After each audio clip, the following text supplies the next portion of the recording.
আমি হেলেনা রায়হান ক্লাসভেল থেকে তোমাদের সকলকে জানাই স্বাগতম। শেষ সময়ে এসে তোমরা অনেকে হতাশ হয়ে পড়ছো। তুমি ভাবছো তোমাকে দিয়ে কিছুই হবে না, তোমার প্রচণ্ড কান্না পাচ্ছে, তোমার অস্থির লাগছে। স্বাভাবিক, আমার সাথে প্রতিদিন এই ঘটনাগুলো আমার স্টুডেন্টরা শেয়ার করছে, যারা আমার কোর্সে আছে বিভিন্নভাবে, হয় হোয়াটসঅ্যাপে নক করে জানাচ্ছে, অথবা মেসেঞ্জারে, অথবা ডাউট সলভিং গ্রুপে জানাচ্ছে। তাদেরকে মোটামুটি মোটিভেট করছি। ভাবলাম তোমাদেরও নিশ্চয়ই সেম অবস্থা। আমার মনে হয় এই বিষয়টা নিয়ে একটু কথা বলা দরকার। আজকের ডেট আমি যে কথা বলবো, আসলে তুমি কি চাও? তুমি কি হেরে যেতে চাও? তুমি জাস্ট তোমার চারপাশের পরিবেশটাকে একটু চিন্তা করো। রেজাল্টের দিন সবার মুখে হাসি, কিন্তু তোমাকে যখন কেউ এসে জিজ্ঞেস করবে তোমার রেজাল্ট কি, এই যে 10 বছরের সাধনা, এই যে বাবা মায়ের শ্রম, ধরো আমি ধরে নিলাম তুমি অনেক সুযোগ সুবিধা থেকে বঞ্চিত হয়েছো, কিন্তু কিছুটা সুযোগ তো পেয়েছো। আবার অনেক স্টুডেন্ট আছে সুযোগ পেয়েও কাজে লাগাইতে পারো নাই, কিন্তু তুমি হয়তো নিজেকে ওইভাবে আপডেট করতে পারছো না সময়ের সাথে।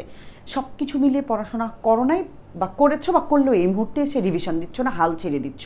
মানে সব মিলিয়ে মনে হচ্ছে তোমাকে দেওয়া সম্ভব না। আমি বলবো, তুমি এইভাবে কেন ভাবছো? তুমি এইভাবে কেন ভাবছো না তুমি একটা ইতিহাস গড়ে দিতে পারো?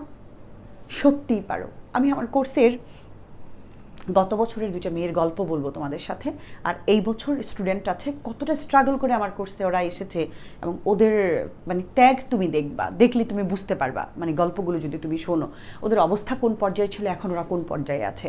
আমি বলছি না আমার কোর্সে তোমাকে আসতে হবে, কিন্তু তুমি মোটিভেট হইতে পারো এই গল্প থেকে।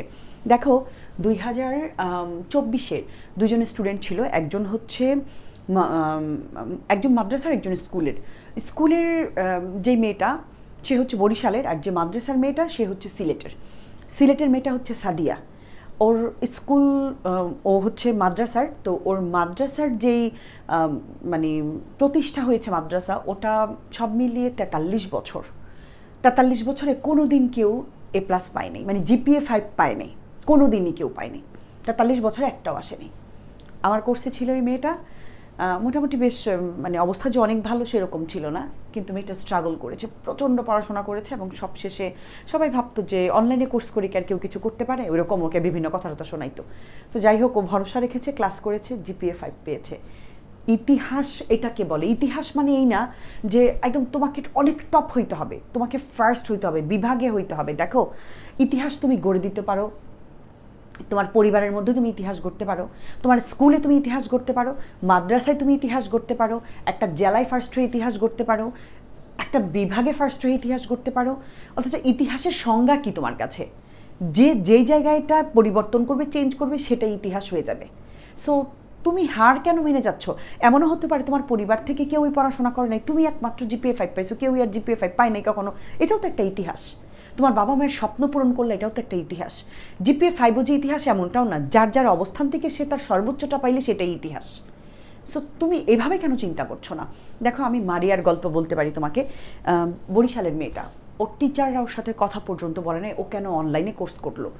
ও বাবা মাকে ম্যানেজ করে বুঝায় গত বছর আমার কোর্সটা নিয়েছিল। তো বাবা একটা মোবাইলও ম্যানেজ করে দিছে, ক্লাস করছিল ভালোই, কিন্তু সময়ের অভাবে শেষের দিকে মানে মাদ্রাসায় যাওয়া বন্ধ করে দিয়েছিল মেয়েটা। তো যখন বন্ধ করে দেয়, টিচাররা ওদিক থেকে বিভিন্ন কথা শোনাচ্ছিল কেন যায় না কোচিংয়ে, যে লাস্ট টাইমটা। ইভেন ওর বাবাকে বাজারে ডেকে একদিন খুব অপমান করার পরে মেয়েটা, বাবা এসে বাসায় খুব রাগ করে মোবাইলটা নিয়ে যায়। 15 দিন মোবাইলটা আটকায় রাখে, ওরা দেয় না। মেয়েটা প্রচুর কান্নাকাটি করে, বাবাকে আবার বুঝায় ম্যানেজ করে আবার ফোনটা নেয়। ইভেন যেদিন বিদায় হয় ওদের স্কুলে, মাদ্রাসানা স্কুলের, সেদিন ওর টিচার, গণিতের টিচার ওর সাথে কথা বলে নেই ও কেন অনলাইনে কোর্স করে সেই জন্য। তো মানে ও খুব কান্না করছে সেই দিন, আমাকে বলছে ঘটনাটা পুরা।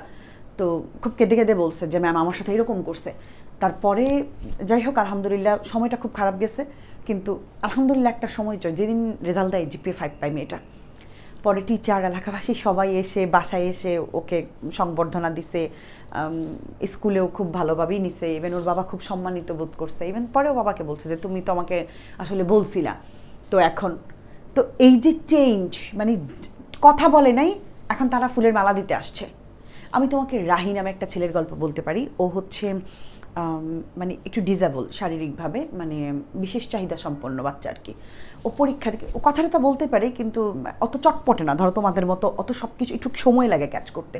রাহির আম্মু যদি আমার ভিডিও দেখে থাকেন বা শোনেন, আমি জানি না শুনছেন কিনা, রাহি মেবি 3 পয়েন্ট সামথিং পেয়েছিল। ও কিন্তু জিপিএ 5 পায় নাই, কিন্তু রাহির জায়গা থেকে রাহি সর্বোচ্চটাই পেয়েছিল। রাহির মা অনেক হ্যাপি ছিল। সো আমি বলবো এই অবস্থান থেকে প্রত্যেকের অবস্থান থেকে সর্বোচ্চটা দাও, ওটাই তোমার জন্য হবে ইতিহাস গড়ে দেওয়া। কেন তুমি পারবে না? চলো আমি তোমার সাথে এই ঘটনাটা শেয়ার করি। হ্যাঁ, একটু তোমাকে যদি দেখাই। প্রথম এটা একটা ছেলে বর্তমানে আমার কোর্সে আছে, হ্যাঁ, ইমরান হোসেন বিপ্লব। আমি যখন ক্লাস 9-এর অর্ধবার্ষিক পরীক্ষা দিই তখন ম্যাথে ফেল করি। তখন তেমন কোনো সমস্যা হয় নাই। যখন বার্ষিক পরীক্ষা দিতেছি সব পরীক্ষা ভালো, কিন্তু গণিত পরীক্ষায় শুধু পরিসংখ্যান এবং সেট ফাংশন ছাড়া কোনো উত্তর করতে পারিনি। তখন মনে মনে ভাবছিলাম পাস করব, কিন্তু সর্বশেষ পরীক্ষার হেড স্যার পরীক্ষার হলে আসে আর আমাকে এসে বলে, ইমরান দাঁড়াও, তোমার গণিত পরীক্ষা কেমন হয়েছে? আমি বলি আলহামদুলিল্লাহ ভালো। স্যার তখন রেগে বলে, আমার শিক্ষকতা জীবনে এমন ছাত্র দেখি নাই যার ক্লাস রুল 1 সেও ফেল।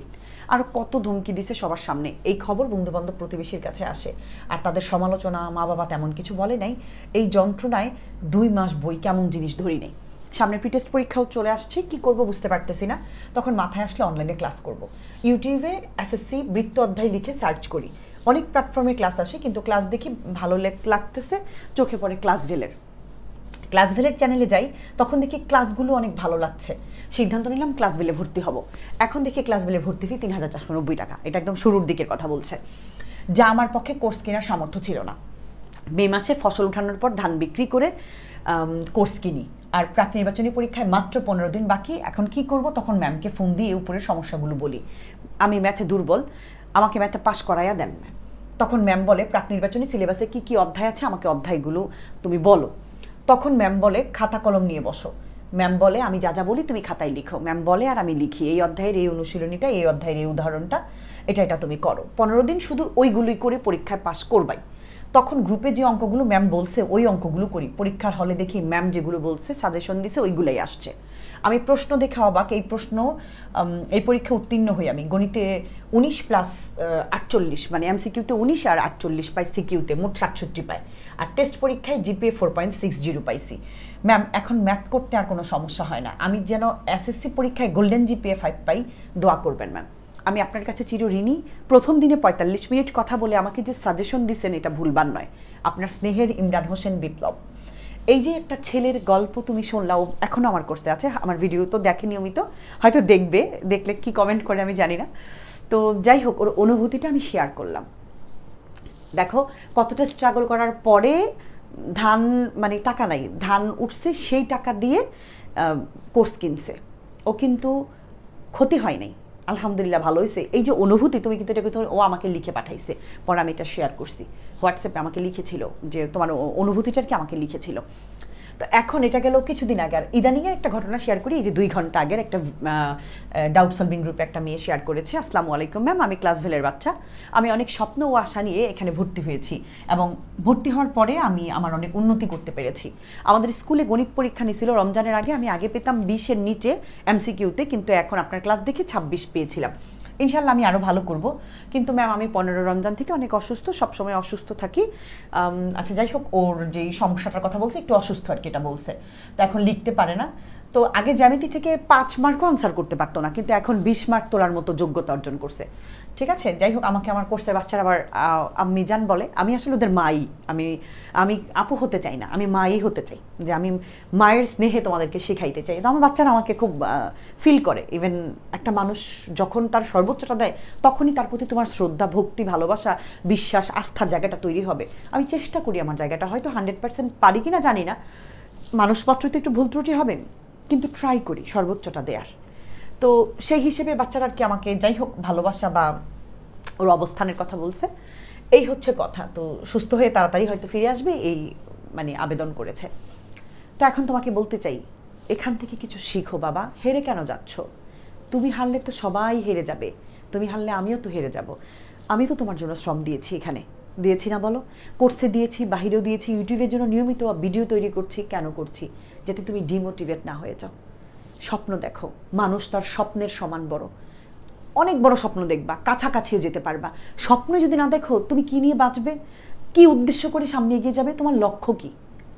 লক্ষ্য ছাড়া তো কোনো মানুষ হতে পারে না। জীবনে আমরা প্রত্যেক দিন নতুন নতুন স্বপ্ন বুনি। আজকে এটা করব, কালকে সেটা করব, পরশু ওইটা করব। স্বপ্ন ছাড়া তো বাবা কিছুই হবে না।